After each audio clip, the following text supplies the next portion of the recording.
आज हम लोग फ्रांस की क्रांति से संबंधित सभी ऑब्जेक्टिव प्रश्नों को देखेंगे।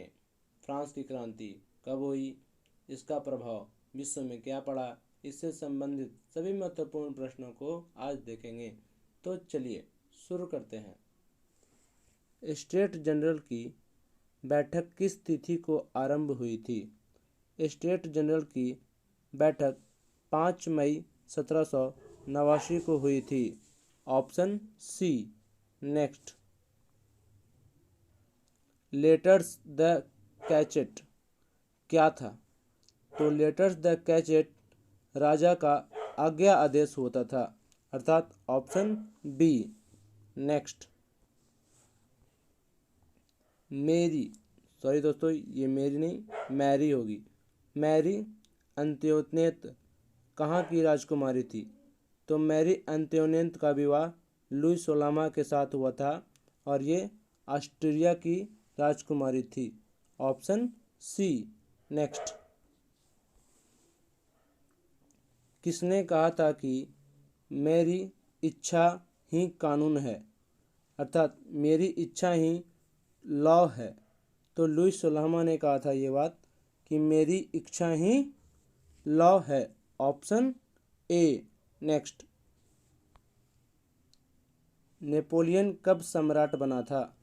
तो नेपोलियन बोनापार्ट 1804 में फ्रांस का सम्राट बना था। Option B. नेक्स्ट, किस तिथि को फ्रांस में राष्ट्रीय दिवस के रूप में मनाया जाता है? तो 14 अगस्त 1789 को बास्तिल के किले पर फ्रांस के जनता ने आक्रमण किया था। इस कारणवश 14 अगस्त 1789 को ही राष्ट्रीय दिवस के रूप में फ्रांस में मनाया जाता है। नेक्स्ट, फ्रांस की राजक्रांति से उत्पन्न राजनैतिक एवं सामाजिक व्यवस्था ने यूरोप के कई देशों को उसका मित्र बना दिया। Option C. नेक्स्ट, आतंक राज्य की स्थापना किसने की थी? आतंक राज्य की स्थापना रॉब्सपियर ने की थी। Option B. नेक्स्ट, बास्तिल के किले पर भीड़ ने कब धावा बोला था? तो 4 जुलाई 1789 को बास्तिल के किले पर धावा बोला था। नेक्स्ट,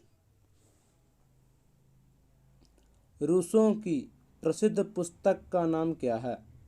तो रूसो एक महान दार्शनिक थे। इन्होंने फ्रांस की क्रांति में अपना महत्वपूर्ण योगदान दिया। इनके द्वारा लिखी गई पुस्तक द सोशल कॉन्ट्रैक्ट था। Option C. नेक्स्ट, सम्राट लुई सोलामा को किस तिथि पर फांसी चढ़ाई गई? तो लुई सोलामा को 21 जनवरी 1793 में फांसी पर चढ़ाया गया था। Option C. नेक्स्ट, फ्रांस में सबसे ज़्यादा करों का बोझ किस पर था?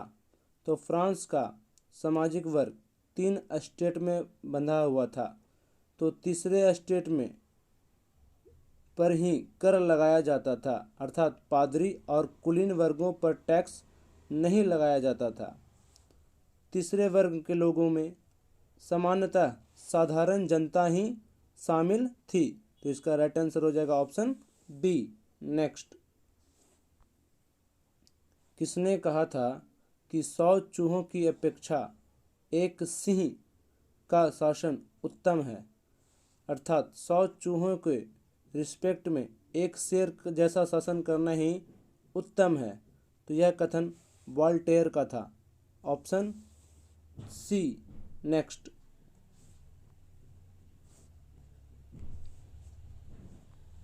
नेपोलियन कोड किस वर्ष लागू किया था? तो नेपोलियन कोड राजा बनने के बाद लागू किया था, अर्थात 1804 में। नेक्स्ट, 1789 की क्रांति के बाद फ्रांस में किस प्रकार की शासन व्यवस्था लागू हुई?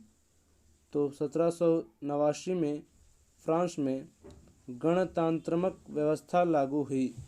Option A next. National assembly के लिए मतदान का अधिकार मिला। तो सक्रिय नागरिकों को नेशनल असेंबली में मतदान करने का अधिकार मिला। Option C next. The social contract नामक पुस्तक के लेखक थे। द सोशल कॉन्ट्रैक्ट के पुस्तक के लेखक रूसो थे। ये क्वेश्चन रिपीट हो गया दोस्तों। Option A next. शक्ति के पृथक्करण का सिद्धांत का प्रतिपादन किसने किया था? तो शक्ति का पृथक्करण अर्थात अगर देखा जाए तो हमारे भारतीय संविधान में भी शक्ति का पृथक्करण किया गया है अनुच्छेद 50 के तहत। अर्थात कार्यपालिका, न्यायपालिका और विधायिका अपना अलग अलग कार्य करेगा। तो शक्ति के पृथक्करण का सिद्धांत मॉन्टेस्क्यू द्वारा दिया गया था फ्रांस के क्रांति के समय। Option C next. मानव और नागरिकों के अधिकारों की घोषणा जारी की गई। तो मानव और नागरिकों की अधिकारों की घोषणा 27 अगस्त 1789 को जारी की गई। ऑप्शन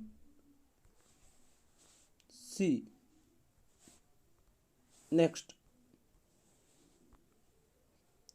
स्वतंत्रता, समानता और बंधुत्व का नारा किस क्रांति में दिया गया था?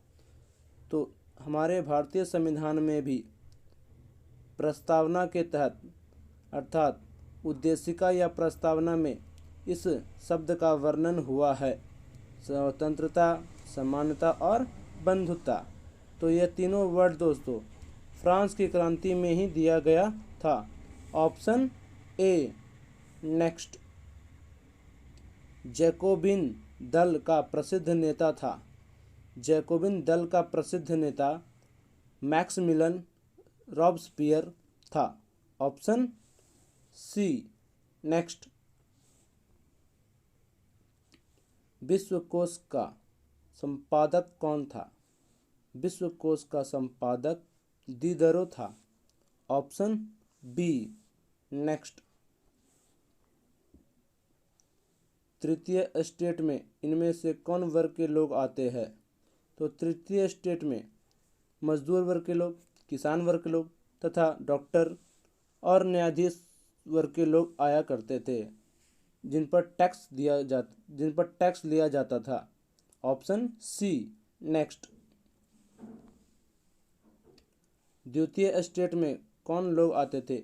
तो द्वितीय स्टेट में कुलीन व सामंत वर्ग के लोग आया करते थे। Option C next. प्रथम स्टेट में कौन लोग आते थे? तो प्रथम स्टेट वाले ही और द्वितीय स्टेट वाले ही तृतीय स्टेट पर कर लगाया करते थे। प्रथम स्टेट में पादरी, द्वितीय स्टेट में कुलीन व सामंत लोग और तृतीय स्टेट में किसान, मजदूर, न्यायाधीश, डॉक्टर, टीचर ये सब आया करते थे। नेक्स्ट। बास्तिल का पतन कब हुआ था? तो बास्तिल का पतन 14 जुलाई 1789 को हुआ था। Option A next. फ्रांस की राजक्रांति किस वर्ष हुई थी? तो फ्रांस की क्रांति 1789 को हुई थी। Option A next. फ्रांस की क्रांति का स्वरूप क्या था? तो फ्रांस की क्रांति का स्वरूप बुर्जुआ क्रांति के नाम से प्रसिद्ध था।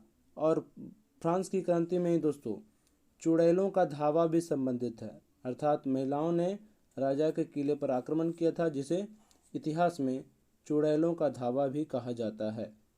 नेक्स्ट। इंग्लैंड की गौरवपूर्ण क्रांति कब हुई थी? इंग्लैंड में क्रांति 1688 ईस्वी में हुआ था। अर्थात ऑप्शन बी नेक्स्ट। राजा पर नियंत्रण लगाने के लिए कौन सी संस्था थी? तो राजा पर नियंत्रण लगाने हेतु पार्लमान नामक संस्था थी। Option A. नेक्स्ट, फ्रांस में स्वतंत्रता दिवस कब मनाया जाता है?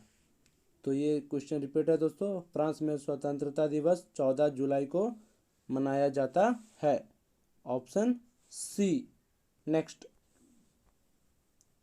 फ्रांस की राजक्रांति के समय वहाँ का राजा कौन था? तो फ्रांस की राजक्रांति के समय लुई 16वां वहाँ का राजा था। आपको पता होगा दोस्तों, सारा सत्ता का केंद्रीकरण लुई 14वां ने किया था। लुई 14वां एक योग्य शासक था, परंतु लुई 15वां और लुई 16वां एक अयोग्य शासक था, जिसके शासनकाल में राजकोष में धन की बहुत ज़्यादा कमी हो गई थी। उन्हें काफ़ी लिब्रे का उधार लेना पड़ा था, जिस कारण से लुई 16वां के समय ही फ्रांस में क्रांति प्रारंभ हुई थी। तो फ्रांस की क्रांति से यह महत्वपूर्ण कुछ ऑब्जेक्टिव थे दोस्तों। अगला हम लोग क्लास देख लेंगे। धन्यवाद।